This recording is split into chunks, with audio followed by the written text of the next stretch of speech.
歡迎收睇節風暴消息。喺正午12點，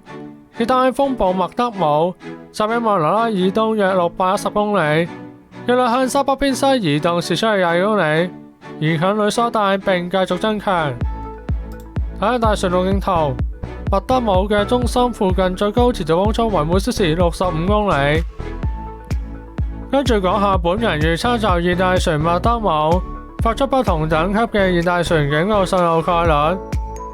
預料麥德姆會橫過呂宋並進入本港800公里範圍內，可能影響本港，所以天文台發出1號戒備信號嘅機會係極高。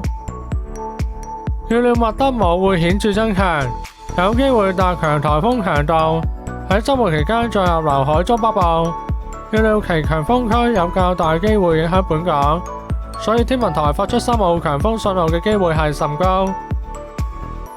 預料麥德姆會喺週末期間移向廣東西部沿岸至海南島東部一帶，本港天氣將會逐漸轉壞，風勢顯著增強，離岸及高地風力可能達烈風程度，所以天文台發出8號烈風或暴風信號嘅機會係較高。睇埋熱帶船路徑圖，喺10月3號上晝8點增強為強烈熱帶風暴，中心附近最高持續風速為每小時110公里。去到10月4號上晝8點增強為颱風，中心附近最高持續風速為每小時140公里。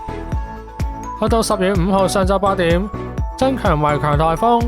中心附近最高持續風速為每小時165公里。今次嘅風暴消息報完畢，多謝收睇，拜拜。